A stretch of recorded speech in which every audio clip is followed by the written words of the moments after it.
Anak ko, binili ko to para sa'yo. Bagay sa'yo to. Ang ganda, di ba? Wow, Nay, ang ganda. Parang ang feeling yan pag sinuot ko yan.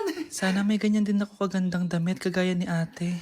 Ayan, marunong ka na magdilig, anak. Ang dali lang pala neto, Nay. I love you, anak. Mahal din kita, Nay. Sana may ganyan din kaming banding ni nanay. Nagugutom na ako. Nay, may ulam pa? Ay, sorry, anak. Kinain na kasi ng ate mo yung ulam, eh. Sige, Nay. Di na po pala ako gutom.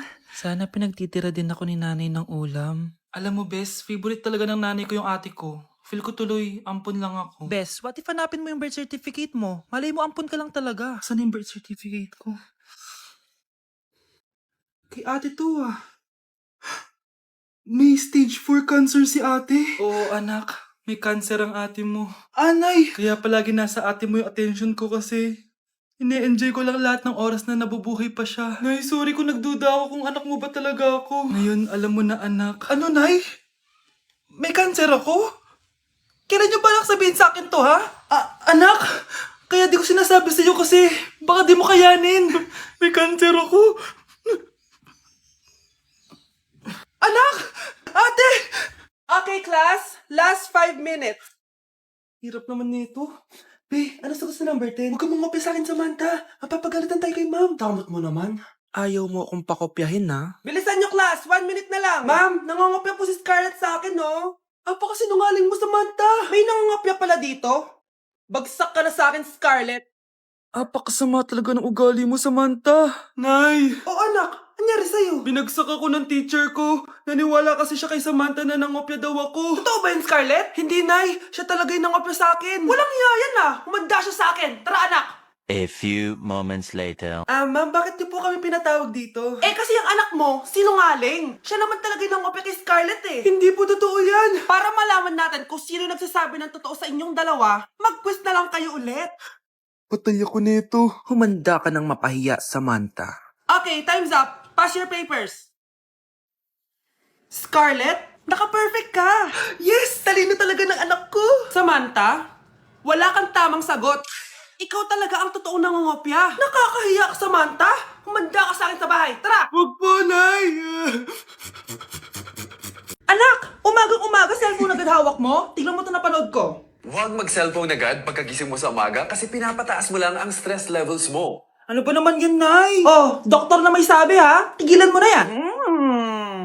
Maniniwala pala tayo sa doktor. Sige. Grabe, ang init. Paliligo na nga ako. Nay, may napanood ako, Kung may nagsabi sa'yo na dapat kang maligo araw-araw, isang malaking kasinungalingan yan. Sabi ng doktor na, bawal daw maligo araw-araw. Ba't ka naliligo? Sige, di na ako maliligo. Kung akala mong healthy ang mga prutas, pakinggan mo tong sasabihin ko. Nay, nagsalita na yung doktor, ha? Huwag ka na kumagat dyan. Pati ba naman prutas? Ay, magmamatcha na lang ako. Kung akala mong healthy ang mga matcha, pakinggan mo tong sasabihin ko. Hala, sabi ng doktor, hindi daw healthy yung matcha, Nay. Huwag mo na inumin yan, ha? Pati matcha bawal? Sinisira mo ang utak mo sa paggamit ng mga betchin. Nay, sabi ng doktor, sinisira mo daw utak mo. Huwag ka na maglagay niyan. Tama na! Oo na, lahat ng ginagawa ko masama sa akin. Sige na, titigil na ako. Basta mag-cellphone na ako, Sige na, mag-cellphone ka na. Pero huwag ka magpupuyat, Masama pa rin yon. Malaking kasinungalingan yung sinasabi nilang bawal ka magpuyat. Anong sabi mo, Nay? Sabi ng doktor, pwede naman eh. Bye! Anak, akala dito. Maglinis ka nga. Anak! Tingnan niyo po yung nakita ko.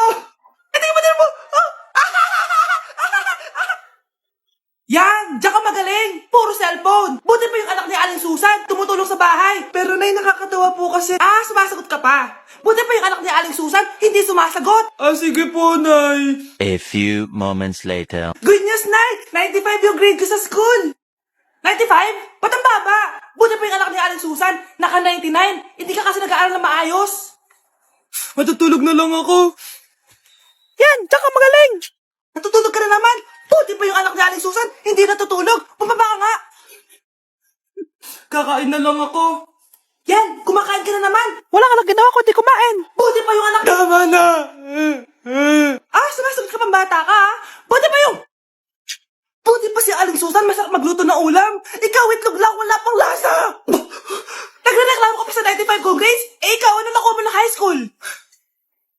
Sige nga, pakita mo sa akin! Buti pa si Aling Susan, hindi mapanakit! Ikaw, mapanakit! Mga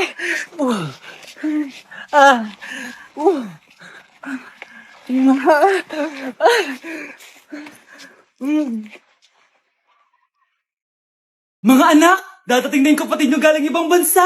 Hi mga kapatid! Ate, dala mo ba yung iPhone na pinabili ko sa'yo? Siyempre naman! Oh, pang-online class mo. Thank you, ate! Yung sapatos ko, nabili mo ba? Oo naman, eto. Size 10, di ba? Ganda nito! May magagamit na ako! Salamat! Ate, nasa na yung Louis Vuitton ko na bag? Siyempre, makakalimutan ko ba yun? Oh. Wow! Social naman! Miss ko na kayong lahat. Lalo na ikaw, Nay. Masaya ako, anak, na nakauwi ka na dito sa Pilipinas. Aba, umuwi na palang katulong sa Spain. Anong pinagsasabi mo katulong? Doktor tong anak ko. Bakit di natin siya tanungin? Ha?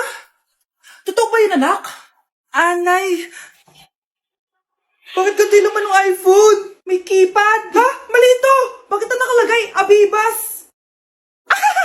Fake naman pala ang mga pasalubong. Nay, hindi naman po talaga ako doktor sa Spain. Manghihilot lang ako. Ma, I'm sorry, ma. Teka lang, parang napanood ko na to ah. Etong Louis Vuitton ate, saan mo binili? Sa Green Hills. Pero sabi nung nagtitinda, maganda daw yung quality niyan. Anak, kahit ano ka pa, tanggap kita. Thank you, Nay. I love you, anak. Nay! Yes, anak? Si tatay po kasi nakita ko po ng isang araw may kasamang ibang babae. Humanda yung tatay mo sa akin. Few moments later. Mars! Uy, Mars, anong ginagawa mo dito? Mars, may problema ako. Ano yun, Mars? Pinalayas ako sa amin, Mars. Hala, bakit ka pinalayas? Nalaman nila na buntis ako. Buntis ka, Mars? Mars, di ko alam gagawin ko. Kalma ka lang, Mars. Mars, pwede bang dito muna ako manirahan? Ha? Ba't di na lang doon sa nakabuntis sa'yo? Yun na nga, Mars. Nandun ba asawa mo? Wala siya dito. Bakit mo hinahanap, Mars? Eh, sabi mo doon sa nakabuntis sa akin. Ha? Si tatay po kasi nakita ko po ng isang araw may kasamang ibang babae. Walang iya ka, Mars! Hala, ba't nalagaw to? Chat ko nga yung jowa ko. Pati messenger. Hala, be. Nahack ba yung account ko? Hala, yung mga chat namin sa GC. Nagutom ko kay mama pag nakita niya mga pinagsasend ko sa jowa ko. Kalimutan ko na yung password ko. Cannot log in. Ano ba yan? Okay, kumalma ka. Twitter. Kaya naman pala daw yung Facebook tsaka yung IG. Kinabahan yung kifi ko dun Akala ko nahack na yung Facebook ko eh. Ayan. Ang dami nag-react ha. Nasa Twitter lahat ng tao ngayon.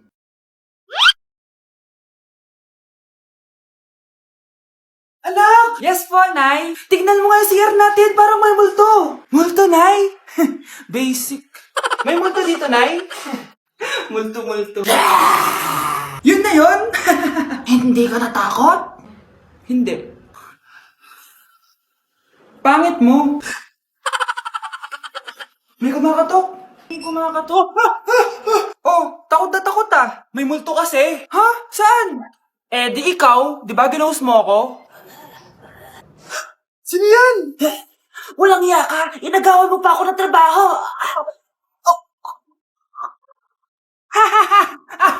Bakit absent ka kahapon, Scarlett? Ma'am, nagkasakit po kasi ako. Nagkasakit? Tinatamad lang yan, ma'am. Papansin talaga tong si Samantha. Nasaan yung ebidensya mo na nagkasakit ka? Meron po akong excuse letter, ma'am. Ay, excuse letter lang? Nasaan yung medical certificate mo? Medical certificate, ma'am? Hindi naman po pumunta ng doktor. Oh, paano ko malalaman na totoong nagkasakit ka? Ito po, ma'am, yung chat namin ng nanay ko. Ito po, ma'am, picture po ng thermometer na ginamit ko. Sus, kinuha mo lang yun sa internet eh. Papansin ka? Kulang sa pansin eh. Ay, hindi ko tatanggapin yan, be. Hindi kita i-excuse. Dapat medical certificate yung ibigay mo sa akin. Aba, ma'am, kailangan kapag nagkakasakit, may medical certificate agad? Paano kung masakit lang yung katawan? Paano kung masakit lang yung puson? Kailangan mo ba agad ng doktor? Hindi kami mayaman, ma'am. Anak, tulog na tayo. Oh, napapano ka? Sakit ng tiyan ko dahil ata ito sinuluto mo, Nay. Aba, ang sarap kaya ng niluto ko. Lasang panis kaya, Nay. Bastos ka. Sandali lang, kukuha ko ng gamot. Asan na ba yung mga gamot na yun? Oh, Nay, ano yung nahanap mo? Nag-CR ka? Opo, Nay. Kanina pa ako nandito eh. Ha? Di ba nasa kwarto ka? Ha? Ano pinagsasabi mo, Nay? Wait lang. Sino yung nasa kwarto? Ako rin yun, Nay. Ha? Matagal na akong patay, Nay. Naalala mo pa na nilason mo ko? Magbabayad ka. Anay, ngita ka, tinakot mo pa ako ha? Hindi mo ba alam na may kakambal ka? Oo nga pala, Nay. May kakambal pala ako. Para kang bobo. Okay, class. 5 points sa akin ang makakasagot neto. Ano ang pangalan ni Rizal? Ma'am. Yes, Scarlett? Rizal Park. Anong Rizal Park? Jose Rizal yon. Diyos ko, mga bata ngayon. Siya ang pambansang... Ma'am, siya ang pambansang opa. Siya ang pambansang bayani natin. Anong pinagsasabi nyo? Oh, kompletuhin nyo to. Ang kabataan, ang pag-asa ng busan. Mali! Bayan! Pinagluloko nyo ako, ha? O eto, ano ang sinulat na libro ni Jose Rizal? Ma'am, El Filibusterismo. Imnida. Tama na sana eh. Naloloko na kayo sa K-pop at K-drama na yan, ha? Last na talaga. Ayusin nyo na. Okay, class. Last question. Sino ang kapatid ni Rizal? Kapatid ni Rizal? Ma'am. Eto, sure na ako sa sagot ko. Yes, Scarlett. Ang kapatid ni Rizal Park ay si... Elise Sandara Park. Bilisan nyo, pakatagal nyo. Ma'am, we are the group 1 and... Okay, so, ano yung research topic nyo? Ang research topic po namin ay kung bakit the best vlogger po si Mami Oni. Nice topic. So, bakit nga ba the best vlogger si Mami Oni? Kasi ma'am, tahimik lang siya sa umpisa kahit di mo siya pilitin. Okay, what about the others? Ma'am, malasing mo lang siya, agad siyang sasama. Kahit di mo siya akitin, ma'am. Meron ka bang lemon, ma'am? Lemon? Bakit? Kasi gusto niya tequila. Yun naman pala. Pagkatapos na mag-shot, sipsipin mo yung dila niya. At huwag mo siyang susubukan dahil buka niyang isusubo. Ito na ata yung pinaka-the best na research. At dahil dyan, tigisa kayo ng iPhone 14. Gusto ko yung nakakapakong malaki. Ngiti mo das sa tabi. Good morning, class.